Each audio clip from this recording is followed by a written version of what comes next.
Cercopidae from the old world, which includes the Asia, Europe, Africa, and Australia. And the second one is monophyletic Ichnorhyninae from the New World, which includes the Americas, the North and South Americas. So before proceeding further with the topic, let me review a little bit on the terminologies that I am going to use, which for the others might be not familiar with the terminology. So first is the monophyletic term. So what is monophyletic? Monophyletic is a natural group, which is a group of organisms classified in the same taxon and share a common ancestor. So this group includes all the descendants of the most common ancestor. For example, the clade A and B is a monophyletic lineage with which they have a common ancestor in here, and the clade C, D, and also A, B, C, and D. And next is paraphyletic. So paraphyletic is a group of organisms descended from the common evolutionary ancestor, but not including all descendants group. For example, A, B, C. So it is paraphyletic because D is not included in the it's not included in the descendant group, and ABD, ACD, and BCD as well. And the last one, the term polyphyletic. So group of unrelated organisms descended from different common evolutionary ancestor, lacks most common ancestors based on convergent characters. So which means convergent character is example is the character of insects and wings of birds or the bats. So they have the same function, but they originate from different origin. So parehas silang function to fly, but they originate from different origin or ancestor. So ang example nito is the BNC, AD, AC, and BD.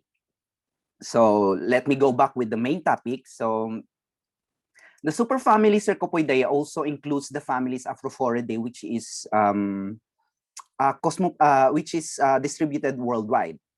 The next one is Clastopteridae, in which most of the species are restricted to the New World, which includes the Nearctic and the Neotropical region. But there is at least one genus that has been reported to be present in the Philippines and in extending to Borneo. In fact, I have collected one of species of the genus Iba from the Philippines, genus family Clastopteridae. The next one is family Epipygidae, which is restricted in the New World as well, and the Old World family Machaerotidae.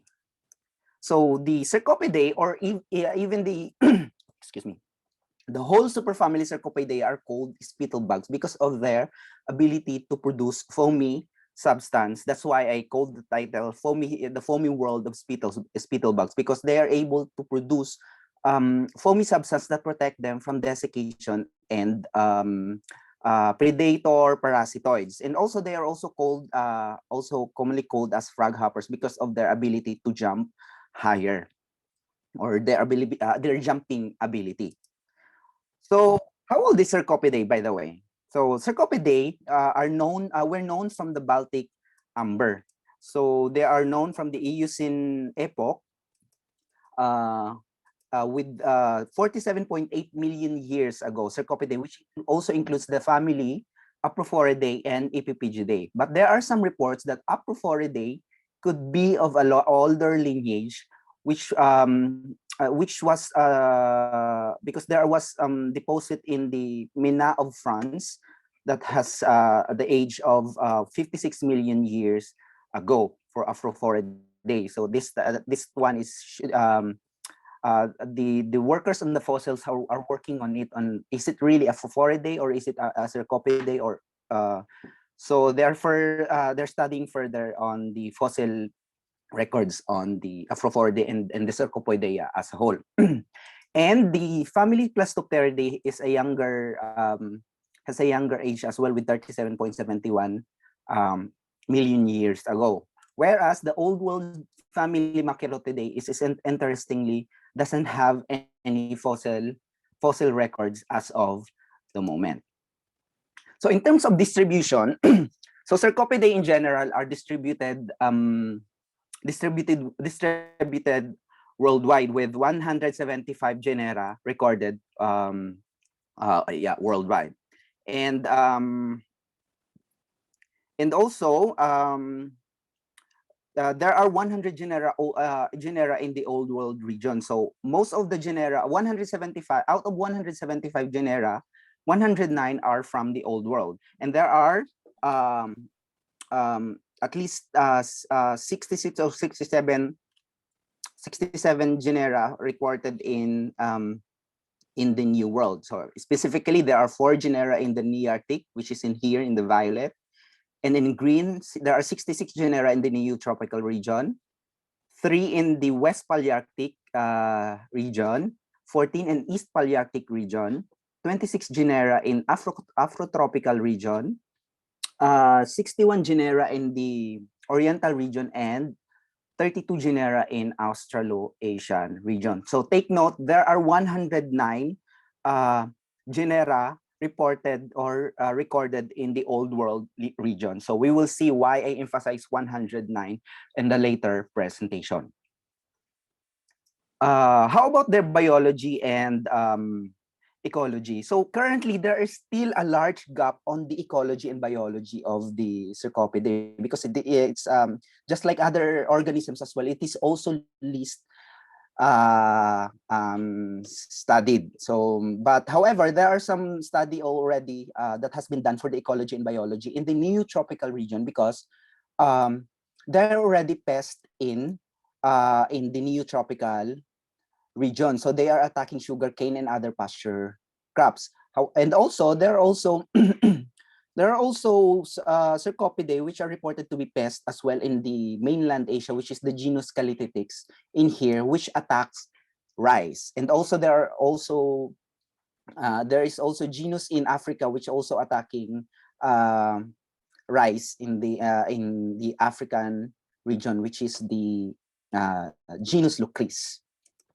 So what is the state of knowledge in terms of the phylogeny of the Cercopidae? So in 2005, the first molecular phylogeny was focused on Cicadomorpha, but Cryan was able to include at least 5 exemplars of Cercopidae. This is not a lot, so we cannot say anything about the relationship of Cercopidae in here, because it's only 5 out of 175. They only included 5, because basically the aim of this molecular phylogeny is the phylogeny of the whole Cicadomorpha suborder Cicadomorpha. Next is after 5 years, Cryan and Svensson did a much specific study on molecular phylogeny of the superfamily Cercopidae, and they managed to include much larger sample of Cercopidae, but they only included at least 17 exemplars of old world Cercopidae. So as I have mentioned a while ago, I have emphasized that 109 genera of the old world, there are 109 genera of the old world. So compared to at least 67, there's a lot of a new world Cercopidae that has been included in this study, whereas only 17 out of 109 genera from the old world region.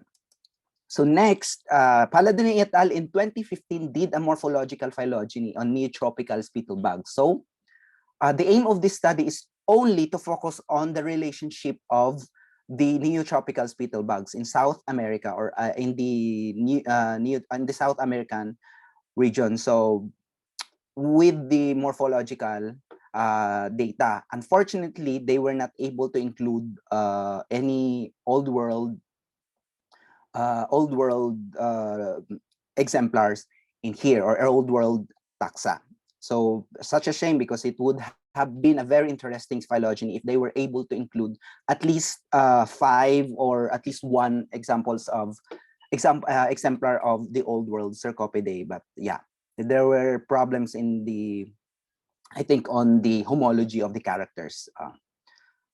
Okay, then in 2018, Palladini also did a molecular phylogeny of the new tropical Spittlebugs as well. So this, in the same way, they aim to see the monophyly or the relationship of the old world Spittlebugs, because they were able to manage include samples of Cercopidae, but it's not enough as well. It is as compared to Cryonis Benson in 2010, they were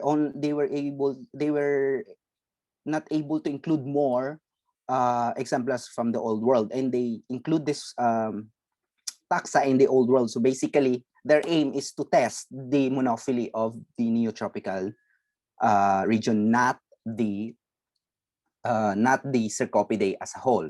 So with all the data, with all the information that we have on the phylogeny of the Cercopidae, we were able to come up with the aim of the study. So generally, it is to investigate the phylogeny of Cercopidae with a wider taxonomic sampling of the old world taxa. So specifically, we wanted to answer the questions on, is Cercopidae a monophyletic lineage? As you have noticed in the first slide, I have put a question mark on the paraphyletic because it has been reported in the previous literature that Cercopidae is a monophyletic lineage. But in here, we will answer the question of, it is really a monophyletic lineage or a paraphyletic lineage in the context of a wider taxonomic sampling. So because in the previous literatures, this question has not been asked, because basically they were focusing more on the relationship of the New World Cercopidae or the new tropical Cercopidae. And next one, is Cercopidae a monophyletic lineage? So it has been reported as well in the previous literature that Cercopidae is not a monophyletic lineage. But as you have noticed, they only included very few samples out of 109 genera from the Old World region. So we cannot really say that it is a paraphyletic lineage if your samples is not enough to picture out what is really the relationship of the old world Cercopidae or the old world Cercopidae. And lastly, with the addition of the more old world representative, will the new world Ischnorhinae remain monophyletic? So since the start of the phylogenetic studies on the Cercopidae, Ischnorhinae has been consistently recovered as a monophyletic lineage. But here, since we added more samples from the old world, we will also test or ask the question or answer the question if it remains monophyletic with the addition of more old world representatives. So how are we going to do this? How are we going to test this hypothesis, to test these questions? So first, we did a taxonomic study. So as we all know, the importance of taxonomy in any biological research, taxonomy is a requisite to any biological research. It is used to validate the taxa that we are going to use in order for us to have a good phylogeny, and in order for us to avoid misinterpretation of any phylogenetic inference. And also, a good phylogeny require a good taxonomy. But here, our taxonomic studies on my research, it focuses more on the Philippine taxa. So as you can see here, currently in the Philippines, we have 19 genera of Philippine Cercopidae, in which with 70 species and 9 subspecies, and 87% of the species of the Philippine Cercopidae are endemic to the Philippines, which means they're only found in the Philippines. And Luzon has the highest number of recorded Cercopidae. So which means we from Mindanao, we have a lot of opportunity, or we have a lot of things to look forward in the future in terms of the Cercopid taxonomy, because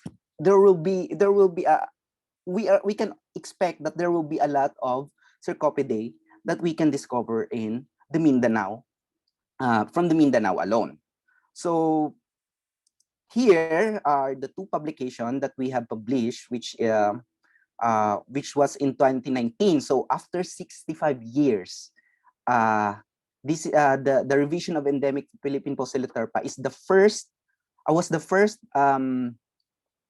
publication that has been done after 64 years, and then followed in 2021, in which we have described new genus and new species of Spittlebugs from the Philippines. So as a summary of this publication, so we have described 4 new species of Poeciloterpa. The Poeciloterpa is endemic to the Philippines, and 2 new species of Philippine Muscarta, and 3 new species of the new genus Trigonoschema, and 1 new combination Trigonoschema pallida. So we included a morphological data to support our hypothesis, species and generic hypothesis in here. But aside from that, we also included, for example, in our recent publication, we included molecular data in order for us to test if the morphological data would corroborate with the molecular data. So as you can see here, our morphological data corroborated with our molecular data that a new genus should be described, supported with high posterior probability. So on top of that, we also did an interactive taxonomic keys for Philippine Cercopidae. So this key was created by our student here, a master student here in the museum, in which I have provided all the data, all the information, all the characters that we are going to use on the taxonomic key. So this key will be can be accessed in Cercopidae organized online. So it's cool, and and you can find there in the you can message me if you want to visit the site. You can message me of the link later. Yeah, so this is very useful for at least to identify the genera of the Cercopidae from the Philippines. So we have also developed this one.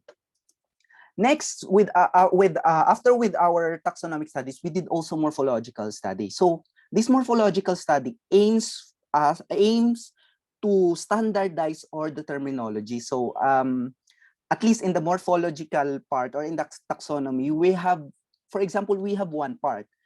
But one part of the insects, but from different authors, we have different names of these parts or character. So in here, in our publication, we aim to standardize the characters here.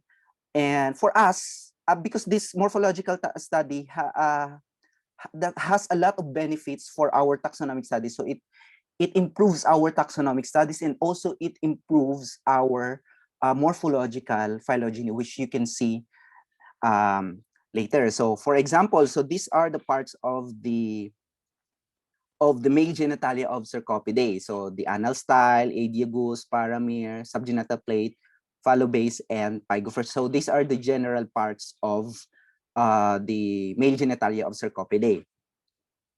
And recently, we have also discovered a new plate that can be used to differentiate genera or even to differentiate tribes of Cercopidae. This is the intermediate plate, which was first discovered by Soulier Perkins and Lucen in 2016.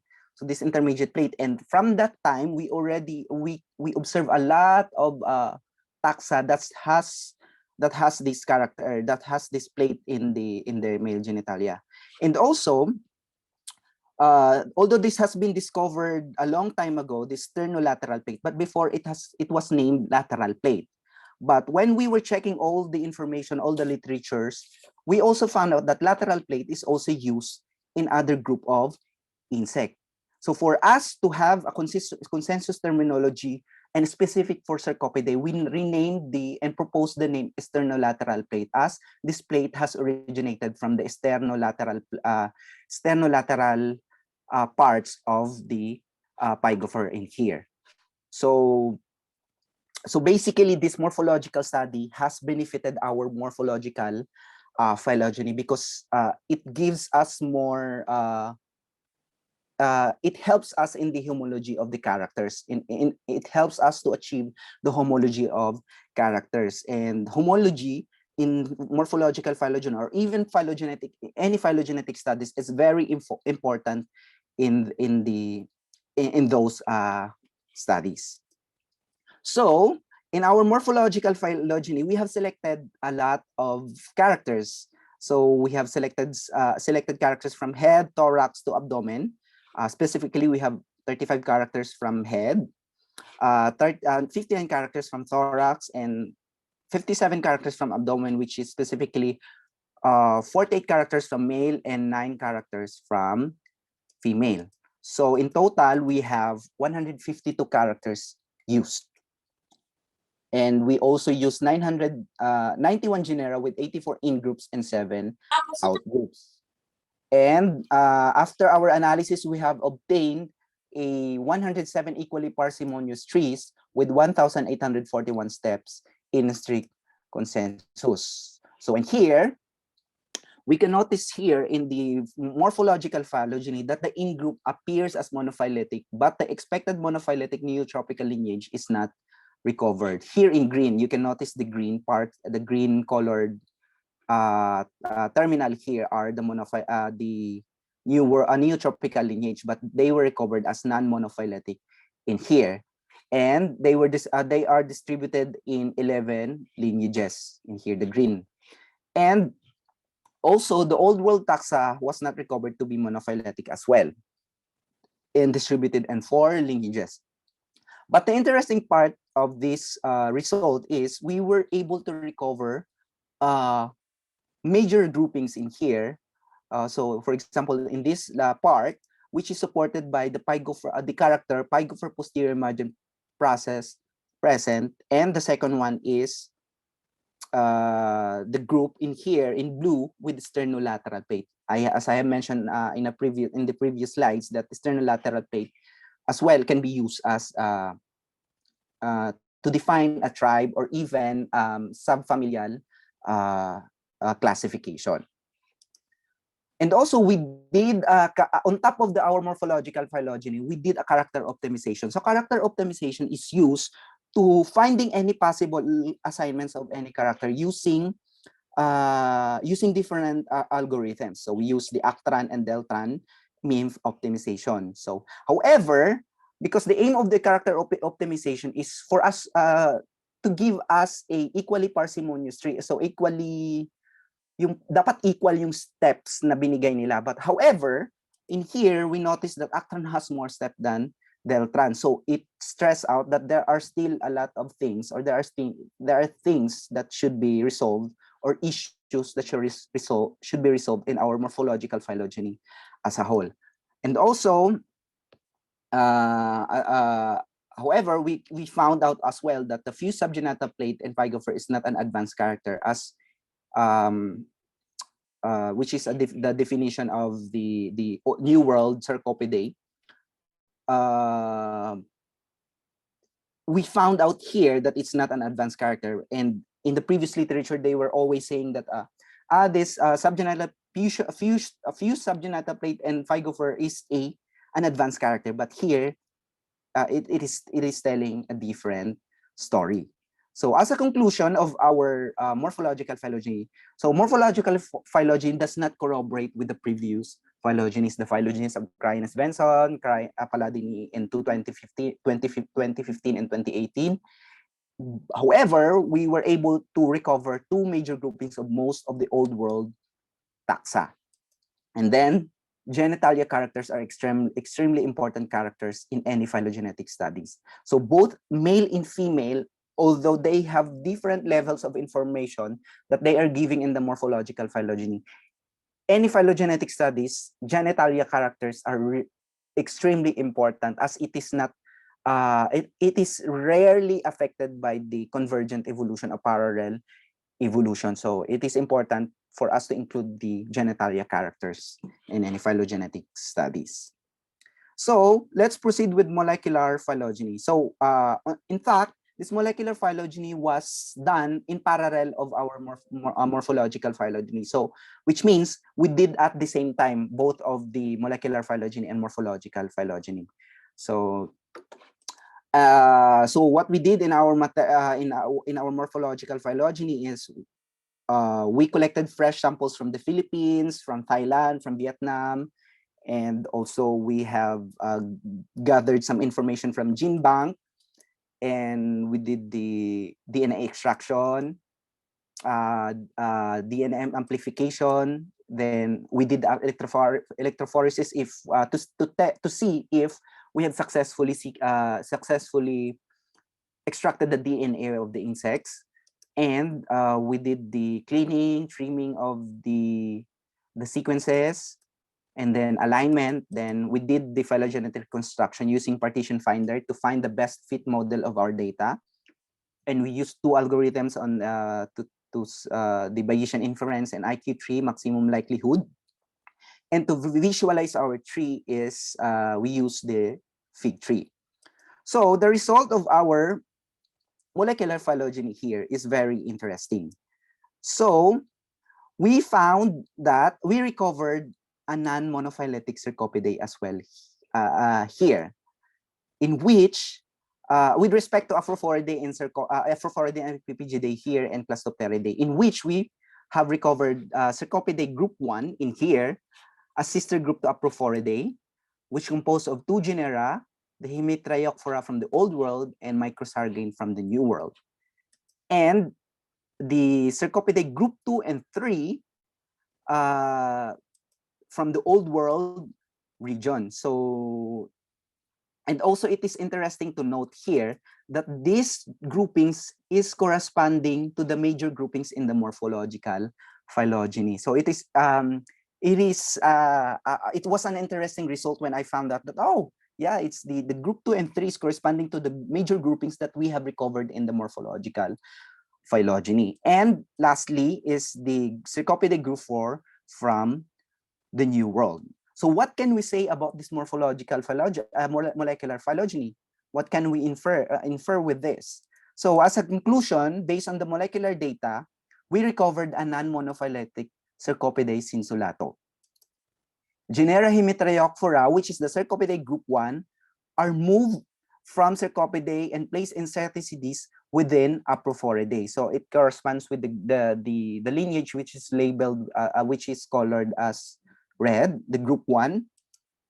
And we propose that the Old World taxa, which is the Cercopidae group 2 and 3, will be the true Cercopidae and will be considered as Cercopidae cinso-stricto. So this is corresponding to Cercopidae group 2 and 3. Furthermore, we subdivided these groupings into two subfamilies for this Cercopidae cinso-stricto. The subfamily Cercopinae, which corresponding to Cercopidae group 2, which is supported with the male genitalia characters, male pygophore, posterior margin process, absent. So it's absent. There's no process. To picture out this one, to imagine that there is no process in here, so the next one we will see what is the posterior margin process. And then the subfamily Cosmoscartinae, which is corresponding to Cercopidae group 3, which is supported with a male pygophore posterior margin process present. So that one, itong mga nakausli. So it's a strong character to define this subfamily as well. And also the easiest way to see if it's a subfamily Cercopinae is the presence of two metatibial spines in here. Sorry. So here, these two metatibial spines. So you don't have to dissect the specimen. You just have to see the posterior legs of the Cercopidae, and you see if there are two spines on the tibia, it is automatically a subfamily Cercopinae. Whereas in subfamily Cosmoscartinae. And lastly, the subfamily Ischnorhyninae, as you can remember, the subfamily from the New World will be elevated to family Ischnorhynidae Statnov, which correspond to Cercopidae group 4, which is supported with the geographical isolation from the in the New World, and completely fused subgenital plate and pygophore, which is this one. So as you can notice in the other in the old world Cercopidae, they have a partially fused or completely free subgenital plate and pygophore. In here, which is it has been claimed as a very strong character in the previous literature, that these characters is really strong character to support this the new family that we have elevated. So with all the results that we have obtained, it leads us to more questions, but this question leads us to a brighter future or perspective in terms of Cercopidae research. So it gives us what are we going to do next? So it leads us to the question of to the things that we have to do in the future. So for example, so to have a more precise phylogeny, we have to add more genera from the Afrotropical region, as we have only included at least 5 of the genera from the Afrotropical region, and there's one genera that is complete with the analysis that we have done. It is always moving from transfer from one place to another. So with the addition of more samples from the Afrotropical region, it would it might lead us to a more concrete evidence on the relationship of the Cercopidae and Ischnorhinidae in the future. And as well, we would be able to stabilize the position of that one genera which was moving a lot in within the phylogeny. And also, of course, aside from Afrotropical region, we would like to add as well more taxa from Asia, Australasian region, Oriental region, and Palearctic region. And also, since our morphological data and molecular data, or morphological and molecular phylogenies, does not corroborate with each other totally, it would be interesting also to test the fusion of both morphological, both of the data. So we will do the total evidence. So in the total evidence, we will analyze the combination of both molecular data and morphological data. Total evidence is usually done if your both data are not corroborating with each other. So we will see that in the future. So hopefully we would be able to materialize this one, and we could add more data. We could add more both for molecular and morphological data, and we could do this total evidence. And this could be a nice research that could be done in the future. And what is the origin of Cercopidae? The fossil calibration. So there were 2 hypotheses on the age divergence of the Cercopidae. So this was done by Krein Svensson in 2010, which has an older age. They obtained an older age of divergence of Cercopidae, whereas in Paladini et al. They have obtained a much younger divergence of Cercopidae. So with our current molecular phylogeny, we would be able to test if Cercopidae, with the addition of more data from the old world Cercopidae, we would be able to test if is it really an older lineage or a younger lineage. So this would be an interesting paper that that could be published in the future as well. And also the origin of the Cercopidae, the biogeographical studies. So the first hypothesis that has been proposed was the one proposed by Palladini in 2015, but unfortunately they were not able to include old world Cercopidae in here. So they were focusing more on the biogeographical study, distribution, the ancestral distribution of the new world Cercopidae. So, but this could be a start that this is the start of the pivotal moment of the Cercopidae research in terms of biogeographical studies. So we will do that as well in the future. And also, how do they live and will survive? So as I have mentioned a while ago, ecology and biology of Cercopidae, we still have a large gap of those part of the Cercopidae research. So biology and ecology. So we will do that in the future on the host plant, ecological and biological studies. Specifically for biological studies, I would like to do the to see the biology of Cercopidae from the Philippines, or at least from the old world, because it's the available biological studies is only from the neotropical region, few species from the neotropical region. So there's still a large gap on that. And the host plant and ecological studies. So specifically in the old world region, ecological studies on the Cercopidae is like, if there are studies, but very few. I can only say, I think since the start of the revolution of the Cercopid research, ecological studies, I think there's only at least 5, which is not enough to understand how Cercopidae is surviving and how they will survive in the future as well, and the host plant as well.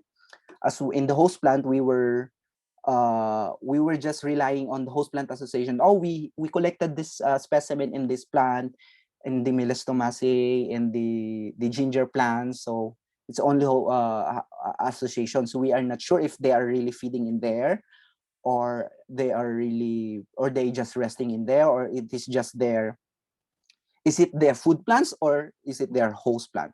So we will see that in the future. So there's still a lot of interesting thing to do in the future. So, but I would love to do as well the insect host plant interaction, as in the North America and in South America, and also in parts of mainland Asia, there were also reported species of Cercopidae that pest.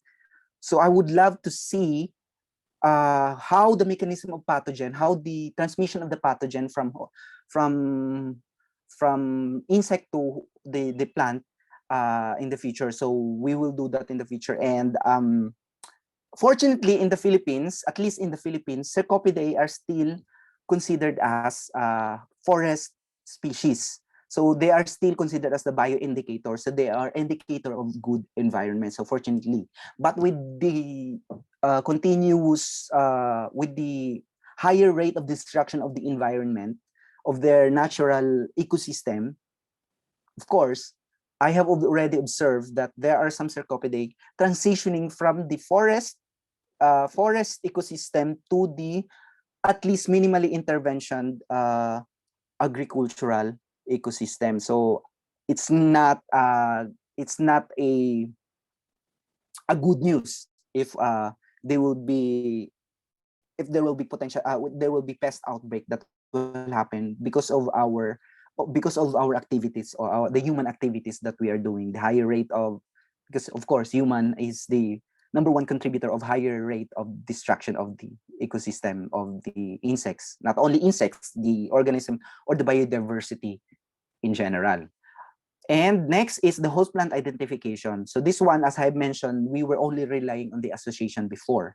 So we will do the extraction. So we will use the rostrum in GATS, and we will do the sequencing, because there is this sequencing technique, the next generation sequencing, which would enable us to identify host plant even with the small amount of DNA that has been extracted from the gut or rostrum of the Cercopidae. Then we would be able to identify the host plant of Cercopidae. So it's one of the interesting studies that I am excited to do in the future as well.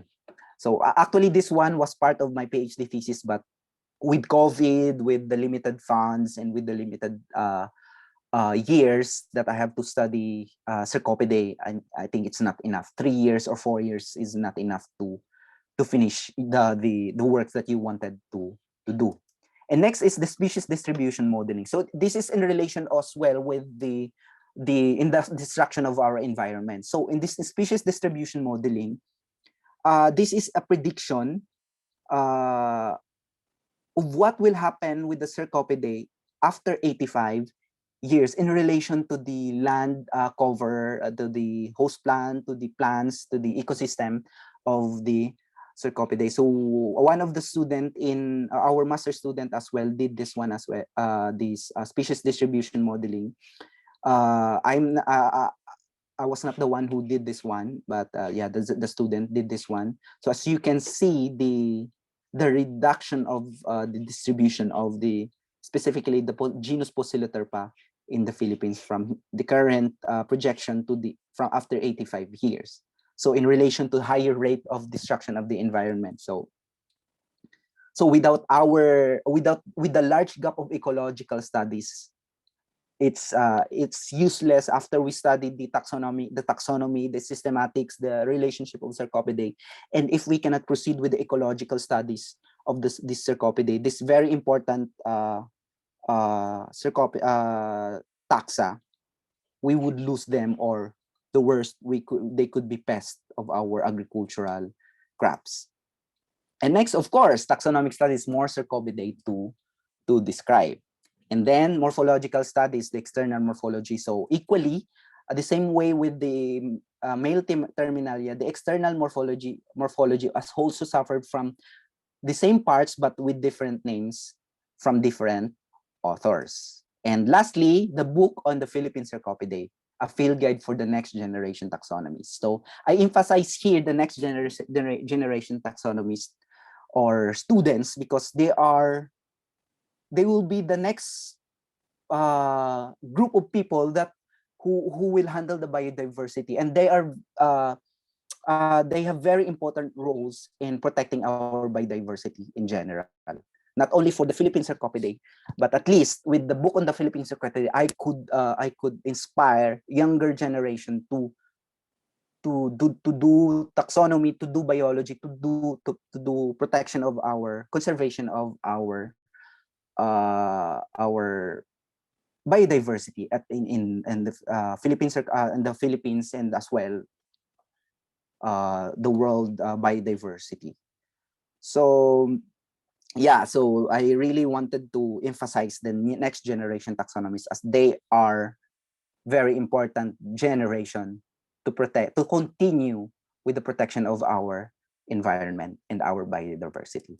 To end with, before I end my presentation, I would like to thank all the institutions that helped me realize this very, very important project of my research, my very important research, which is, I would consider it, it is a bias because it's my research. So very amazing work that I have done. I have cried a lot. I have been disappointed, ako and everything.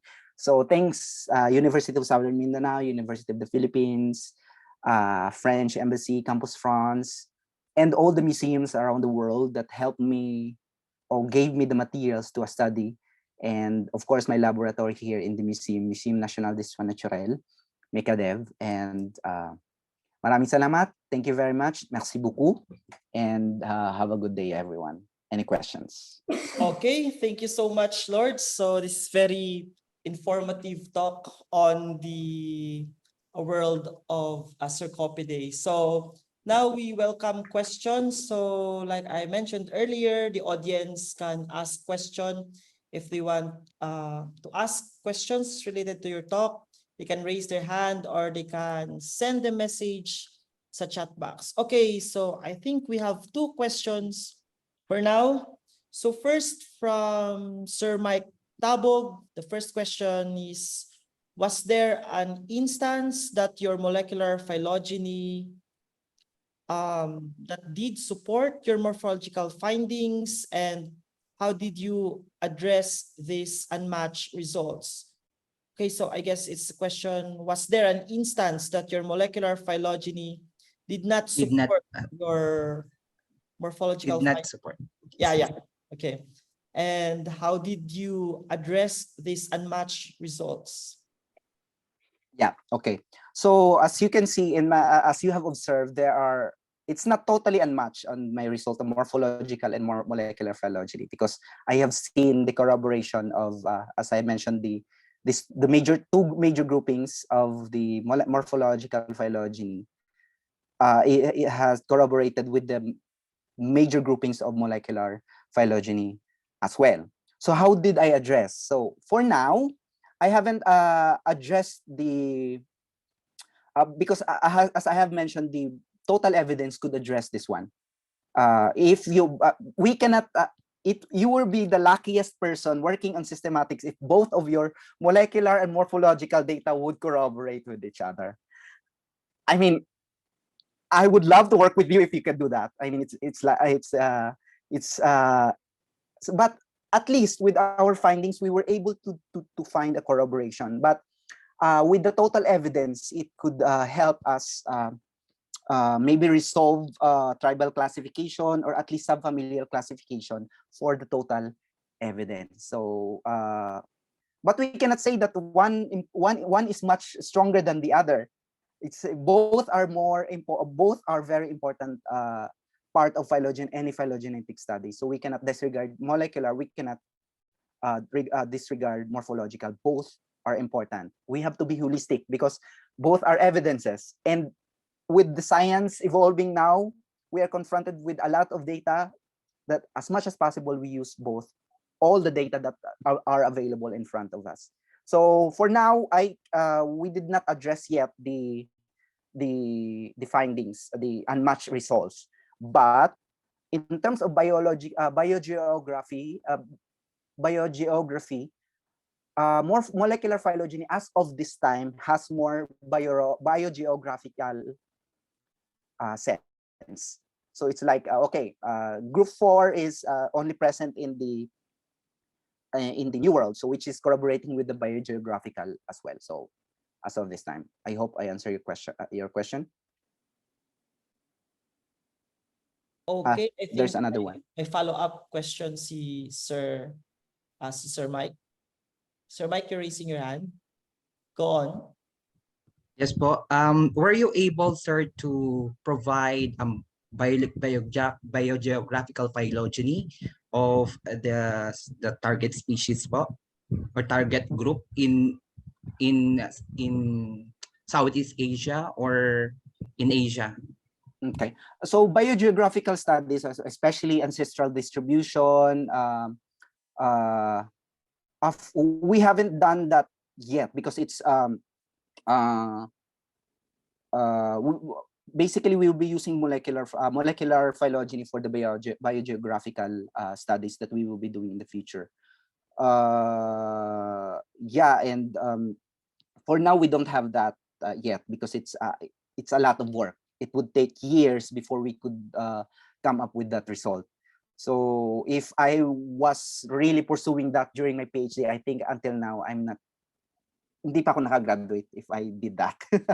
So for now, since we have limited time, we did the most important thing, which is the phylogeny. Then we will proceed with the Sir Chris. I think that's one of the so yeah. But hopefully we could do that in the future because it's interesting for us to see the biogeographical phylogeny or biogeographical studies and the calibration, the divergence estimate, if they will corroborate with each other, if they are like okay, the Cercopidae diverge in this year, and on the biogeographical studies they started from here. So we will do a correlation of both divergence estimate and biogeographical studies in the future. But unfortunately, we were not able to do that during my PhD thesis. So yeah, but yeah, I think you will see that if I will be able to publish that in the near future, hopefully.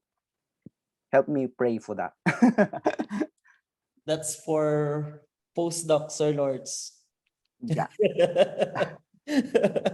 Okay, so we have another question. Okay, do you plan to work also with the population genetics of this group? Okay, and wala pa. wala pa. Okay, so yes, Sir Lords. Yeah, I mean, why not? Why not? I mean, yeah, just a step by step because it's a lot of work. Baka mabaliw na tayo nito kung like I wanted to do this, and you're not focusing on the most important things. So yeah, it's really a possibility that I will do the population genetics to understand the population, and since there are some species, at least I could focus on few species at least from the Philippines, and yeah, why not? So we have another one. So we have from Miss Vera Marie Merabueno. Okay, thank you for that informative presentation, Sir Elorde.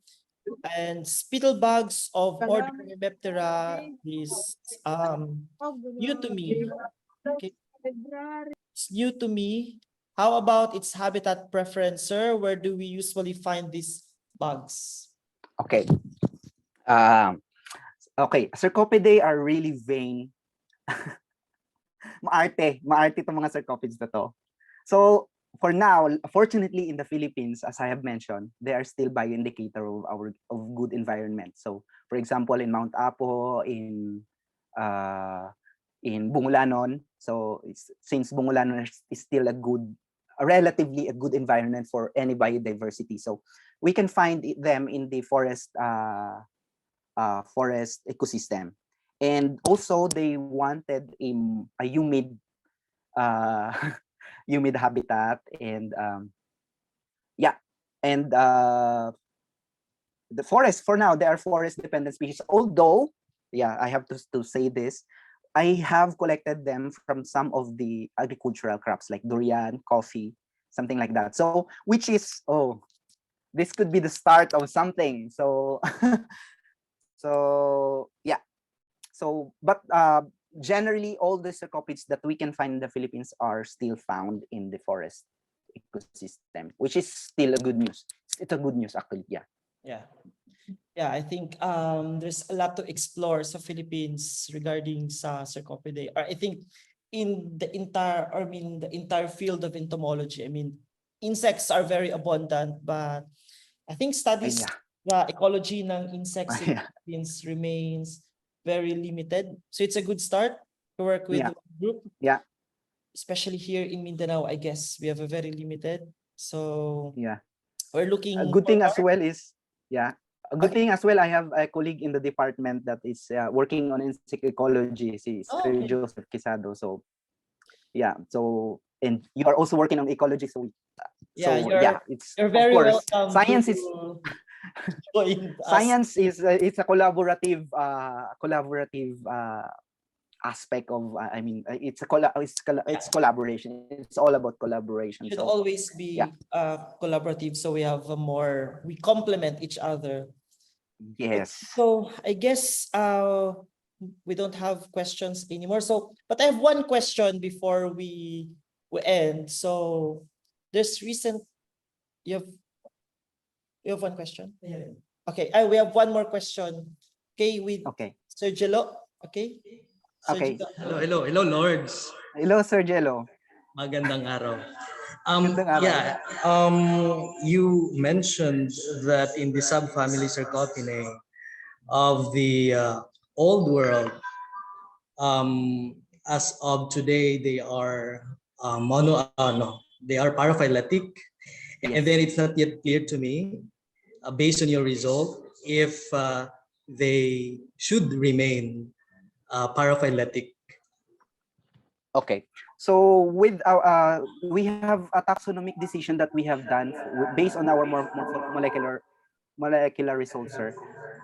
So since we found out that Cercopidae in general is not monophyletic, so we decided to raise the subfamily Ichnorhinidae to family Ichnorhinidae. And also the remaining monophyletic, the group 2 and 3, we consider them as the true Cercopidae to have a natural grouping, a monophyletic lineage corresponding to the Cercopidae Synsus 3-2. And the Cercopidae group 1, which is separated from the rest of the Cercopidae as well, and sister group to Afrophoridae and Epiphygidae, we transferred them this time, as of this time, sa Afrophoridae family to have a monophyletic Cercopidae. So that's our the monophyletic Cercopidae Synsus stricto. So that's our taxonomic decision that we have come up basing on our based on the phylogeny or phylogenetic study, based on our morphology, molecular phylogeny. So So now, yeah. okay, yeah, yes, sir. Okay.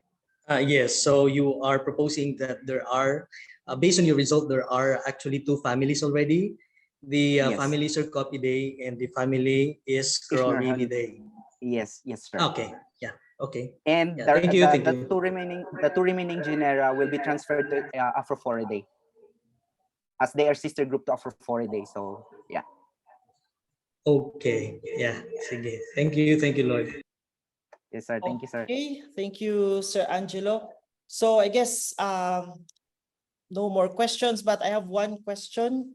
So to end the discussion, I think there's a lot more to discuss, but I'm wondering, with the advancement of science, you mentioned earlier about you promote more integrative taxonomy, which is very important. What's your stand on the current, or I mean the current advancement that most, I mean, quote unquote, taxonomists and systematicists are relying only on DNA data, barcoding, and not relying on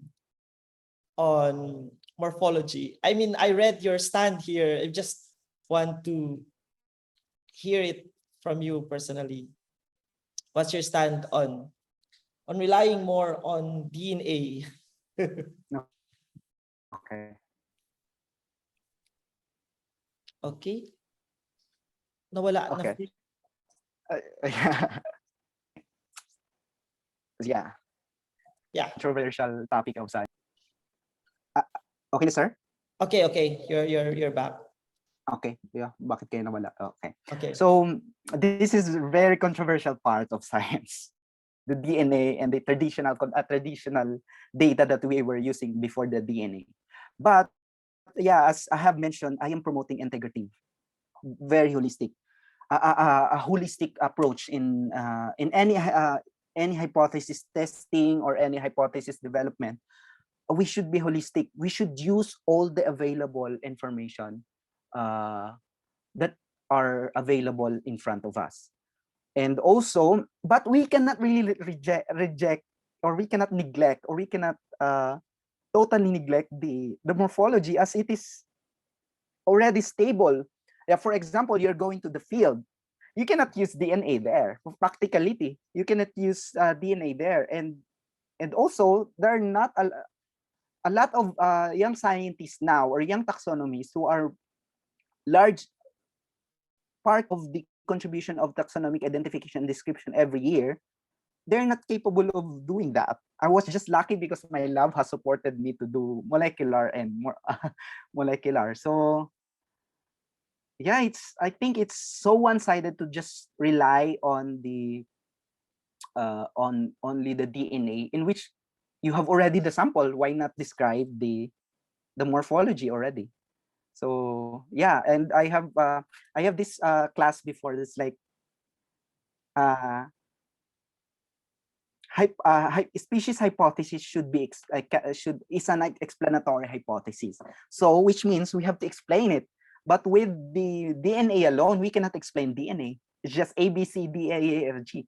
Whereas morphology, we can explain why they are different. Oh, because this one has different shape and this one has different shape. Whereas DNA, because in base number 4,800, the B is there, whereas on the other part is C. I mean, even us who's working on the DNA and the molecular for at least longer time than the others, it's still difficult to explain so yeah, that's it's hypothesis. Specifically, species hypothesis should be it's an exploratory hypothesis. So we should able to explain the hypothesis that we have proposed, or yeah, testing. So with morphology, I still stand with morphology. Okay. But I am more of, since science is evolving, my views as well is evolving, but I am not letting go of morphology. At least is for me, it's still a strong part of science. I mean, skills. Yeah, it's so it should be more integrative. I agree with you. Resources wise, for example, the case of Philippines, we don't really have that ample resources to do the DNA thing. So yeah. True. Okay, so yeah, so I guess we don't have more questions. So if you have questions to Sir Crispolon, you can email him. I think na-flash mo ba, Lords? Yung email ko, wala pa, pero i-ano ko Yeah, yung you email can ko. type on the. So And you for can those- message me on Facebook actually. Yeah, you can So message since, him. You can send your Yeah. Facebook or email here. So for those who are interested to work on insects or Cercopidae in the Philippines, especially in Mindanao, so you can contact Sir Crispolon or Sir Lords. that And would I be guess my it's really pleasure. happy to collaborate. Okay. So we're also happy to collaborate with you when you're here. So maybe the insect ecology, Yeah. our team are also working Yes. extensively on effects of land use changes. Yeah, that's interesting as The well. model that you presented, I guess we're also doing some modeling here. So we have some students. So yeah, we can collaborate. Doing that. Yeah. Yeah, because I don't have, and I mean, it's personally, I don't know how to to use those program for that modeling. So collaboration is the key. Yeah, collaboration and exchange of ideas. Yeah. Yeah. So at So least you have a lot of things to look forward when you're back here. yeah, So we're really it's not looking ending forward. yet. Okay. So thank you so much and congratulations. Okay. Photo ops. Yep. Okay. So I'd like to request everyone to turn on their cameras. So you can have a photo op for, okay. Wait a sec. Screenshot. Okay. So first screen, please open your, your camera. Okay. So we have a very diverse participants. So, okay. 1, 2, okay. 3, smile. Okay. Another one. Screen, okay. 1, 2, 3, 4. Okay. So thank you so much, everyone. So we're happy to see different faces. And looking forward to see you on our next Econnect. So thank you, Sir Lords. And I think pwede ka nang, Thank you so much also, sir, for the invitation. yeah, it's really Pwede na matulog ulit. yeah, pwede ka matulog ulit. So thank you so much for giving your time with us. It's really a pleasure. Okay. Yeah, my So- pleasure. Thank you so much, everyone. Thank you, Ma'am Jane. Thank you, classmates and students. Oh, Bye, Lord. okay. Thank you, Lords. Bye-bye. Bye-bye. Bye. Bye, Lord. Bye.